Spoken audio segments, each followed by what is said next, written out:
Hi everybody, welcome to my channel. My name is Holly Reynolds.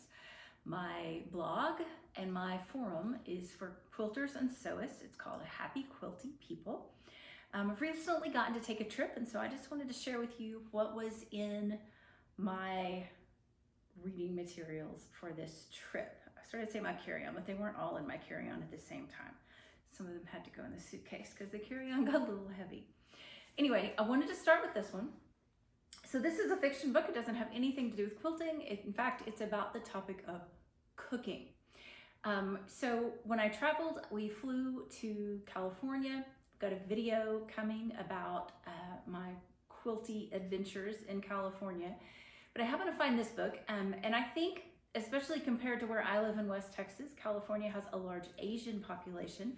And so this book I thought was interesting, and I didn't feel like it was one I was going to find at a local bookstore. So this is from an award-winning Japanese author, and this is her first novel that's been translated into English. I will put the links for all of these books down below. If you're on YouTube or within the blog, they'll be embedded. But listen to this write-up. So, a gourmet cook is convicted of being a serial murderer of lonely businessmen. She is said to have seduced them with her delicious home cooking. So no one will communicate with this serial killer. She's not talking to any reporters. And then a reporter has the idea to write for her and ask her for a recipe. And so they begin to correspond primarily about recipes, but you can imagine. Anyway, it's inspired by a real case of a convicted con woman and serial killer. So I thought that seems like a really interesting read. I haven't started it yet. Butter. All right. I know this isn't a quilting book, but this is a magazine I picked up at the airport. So this is House and Garden. This is actually the November 24 issue, but I wanted to share with you the idea that it sparked for me. So if you are creative of any kind, listen up. So when I first went through this magazine, it showed a picture. This is a magazine that originates from the UK. And so this is an ad for a maker of shepherd's hut. So in the US, we might be more familiar with the terminology of a she shed, something like that. And I just thought, wouldn't that be lovely if you didn't have a place for your art, whatever it is, quilting, actual art, if you had a small shed. And then it has a big article about authors or artists in residence. And so if you don't know, an artist residency is a time when a place hosts them. And so they have set aside time and space, maybe materials, maybe they've got a community that can kind of support them. It's time set aside to focus on some particular part of their art. So as a quilter, we know how lovely it is. These are some of the artist in residence pages. We know how lovely it is to get away for a quilter's retreat. And I begin to think how lovely it would be for places that would normally employ traditional artists in residence if they would do quilters as well.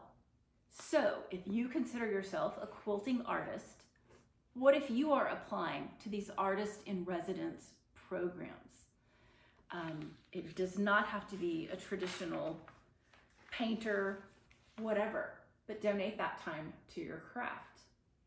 So then I had a thought, because something's been percolating for me for a while. I've been thinking about a little quilting shop that I love that's just teeny tiny, but they are locked for space. And I thought, what if this little teeny tiny quilt shop that's locked on space, they've used up every corner of their little shop, what if they could find some space, maybe in the back of the parking lot, maybe to the side of the building, to bring in a little portable building, to make it into that kind of a she shed, and have that be the space either for an artist in residence, And maybe that's somebody who just gets to ask questions. Maybe there's certain times that they're there. Maybe they're teaching. Maybe they're volunteering to pull shoppers into demos in your classroom space. But you have an artist in residence that's a quilter. I think it's so important that we are sharing and teaching quilting arts to people who want to learn them. I think that would just be a lovely, lovely way to do it. We've seen some she sheds that are just decorated beautifully. They would just be an experience to go to all by themselves. You can imagine that you can make it super cute on the outside. Maybe you create that Instagrammable selfie moment for the shoppers to come into your store. But the core behind it is not only are you supporting that quilting artist, but you're drawing in new quilters to the craft. You're teaching people. Let me think if that's all of that. Oh, if you don't have a classroom teaching space in your storefront, what if you use that kind of an added portable building to be your teaching space? That's where you've got some space set up for classes. So I just had that idea. I wonder if that's available for anybody. And then I just wanted to show you, this is House and Garden, fancy, fancy houses and homes, very artful. And I wanted you to see this family's fancy bedroom painted in a lovely shade of pink, but accented by what they say is a vintage quilt. So loved all of that inspiration. A book that I found at Monkey and Dog Books in Fort Worth, Texas, a small independent bookshop, is this one. It's Come Along With Me. And so what I'm loving about this book is it interviews people that would be considered modern quilters. This is from a quilter who says, quilting's my anchor where I can sew without worrying about making it perfect. So there's a lovely quilt.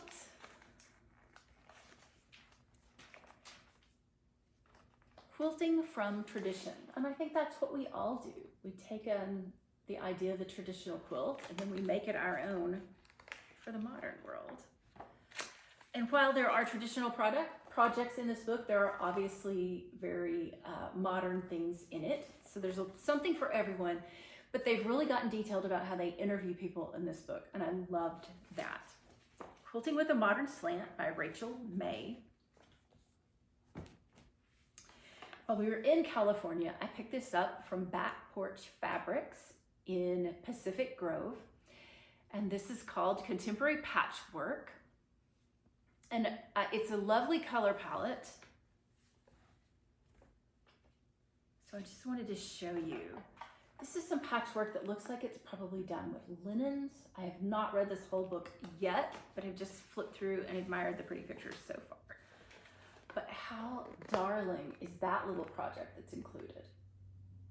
Lots of small projects in this book.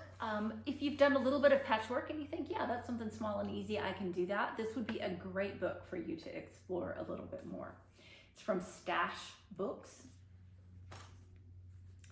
All right, and then usually whenever I'm at a store that has art, Quilting Arts magazine, I get that one.